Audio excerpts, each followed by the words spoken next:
थेट जाऊया बुलढाण्यामध्ये, कारण तिथून तुम्हाला हादरवून टाकणारी एक बातमी समोर येते।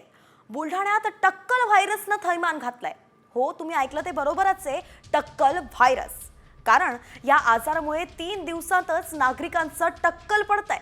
बुलढाण्यातल्या बोंडगाव, कालवड आणि हिंगणा या 3 गावांमध्ये या टक्कल व्हायरसनं अगदी थैमानच घातलंय। शेकडो लोकांना टक्कल पडतंय। नागरिकांच्या डोक्याला आधी खाज येते, नंतर मग केस गळती सुरू होते आणि त्यानंतर अगदी तिसऱ्याच दिवशी माणूस टकला होतो। विशेष म्हणजे महिलांची संख्या सुद्धा यात लक्षणीय आहे।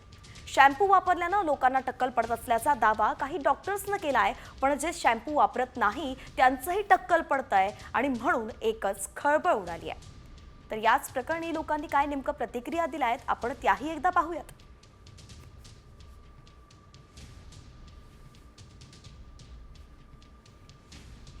तीसक लोक आहेत। तीसक कोणतं गाव आहे? हे बोंडगाव गाव आहे। खाटकेळ गट ग्रामपंचायत आहे।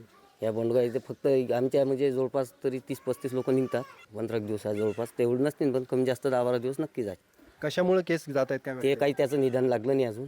नाही त्याचं पाण्याचं आहे की काय कशानं हे काही अजून निदान नाही। आम्ही गेलो होतो पोटोकार डॉक्टरकडे। त्यांचं फक्त निदानात सांगितलं बा शॅम्पूनं गेले, मग ते शॅम्पू काही नाही, पण बरेचसे लोक तेच आहे। बरं, यासोबत काही महिलांचे सुद्धा डोक्यातले केस गेले का? हो गेले। हो ना, महिलांचे चालले। किती महिलांचे डोक्यातले केस गेले? आता लोक 4 महिला आढळल्या, बाकी जे आहेत ते काही दाखवून नाही राहिले। काय काही लोकांमध्ये नाही, काय भीती? टक्कलचं प्रमाण वाढलेलं आहे। आता गोचका हाती घेतला की हातीच येते केसायचा, म्हणजे निर्जीव झालेलं आहे। वातावरण इतकं खराब झालेलं आहे गावामध्ये। एवढे लोक भयभीत झालेले आहेत। गेल्या 10 दिवसापासून हा आजार चालू आहे आणि सर्वप्रथम आता हे विलास भाऊ बोलले यांच्याच घरामध्ये झाला। यांच्या घरामध्ये 3 महिलांचे टक्कल झाले आणि तिथून समजलं आपल्याला की बा हे केस गळती होत आहे। तर मी यांना डॉक्टर पटोकारकडे पाठवलं अकोला, आणि तिथून समजलं की डॉक्टर साहेबासोबत बोलल्यानंतर की बा हे शॅम्पूनं होत आहे। पण काही पेशंट असे आहेत 50 ते 55 वर्षाचे की त्यांनी आयुष्यामध्ये शॅम्पू कधी लावलेला नव्हता, मग त्यांचे पण टक्कल पडलं आणि एका घरामध्ये चालू झालं की 3-3, 4-4 पेशंट होता एका घरात।